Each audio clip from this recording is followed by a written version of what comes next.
নমস্কার, কুড়ি ম্যাথে চ্যানেলের পক্ষ থেকে সবাইকে স্বাগত।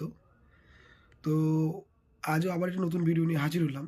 তো আজকে যে ভিডিওটি আমরা করতে চলেছি, তাতে অনেক ছাত্রছাত্রীরা একটা কোয়েশ্চেন করেছে যে স্যার,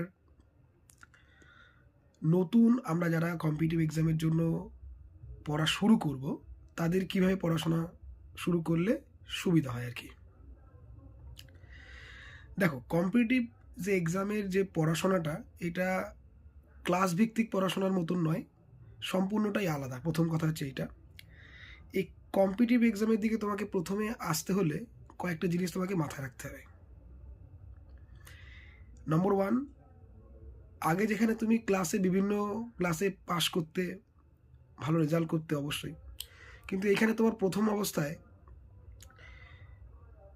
যদি ব্যর্থ হও, ব্যর্থ মানে বলতে যাচ্ছি, ধরো কোনো পরীক্ষায় তুমি পরীক্ষা দিলে পাশ করতে পারলে না। প্রথম প্রথম হবে কম্পিটিটিভ এক্সামে, যখন তুমি যতই ভালো স্টুডেন্ট হও না কেন, ফার্স্ট অ্যাটেন্ডে খুব রেয়ার ছেলেবেলেই পায় নাকে বরাবর।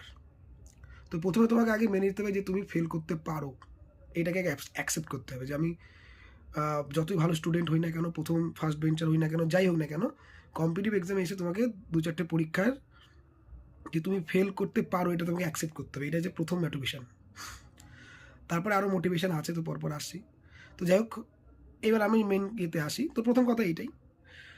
এইবার তোমাকে এগোতে গেলে কি, তুমি কীভাবে শুরু করবে আর কি।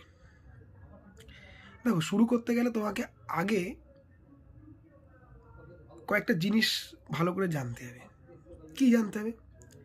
যে আমি কোন পরীক্ষাটার জন্য প্রিপারেশান নেব, তার সিলেবাসটা কেমন, ওই সিলেবাসের মধ্যে ইংলিশ আছে কি না। এইখানে একটা কথা, যে ইংলিশ আছে কি না কেন বললাম, এখানে কয়েকটা ক্যাটাগরি তৈরি হয়। কিছু পরীক্ষা আছে ইংলিশ আছে, কিছু পরীক্ষা ইংলিশ নেই। ঠিক এই মুহূর্তে দাঁড়িয়ে দেখতে গেলে তোমাকে সেন্ট্রাল গভর্নমেন্ট আর স্টেট গভর্নমেন্টের এই মুহূর্তে যে পরীক্ষাগুলো চলছে আর কি, মানে যার পরীক্ষা হয়ে গেছে বাট মাঠ, সেটা ডব্লিউবিপি আর কেপি, এবং আপকামিং হয়তো আর একটা ডব্লিউবিপি আসছে। এছাড়া রাজ্যে আপাতত তেমন কোনো নতুন ভ্যাকান্সি যে বেরোচ্ছে তার কোনো ইয়ে নেই, আর এই মুহূর্তে আর হয়তো আসবে না এই মুহূর্তে আর। যাই হোক, এবার চলে আসি সেন্ট্রাল গভর্নমেন্টের ক্ষেত্রে। সেন্ট্রাল গভর্নমেন্টের ক্ষেত্রে প্রত্যেক 6 মাস অন্তর তুমি আপাতত কোনো না কোনো ভ্যাকান্সি পাবেই। যেমন এসএসসি বলে যেই সংস্থা, SSC means staff selection commission,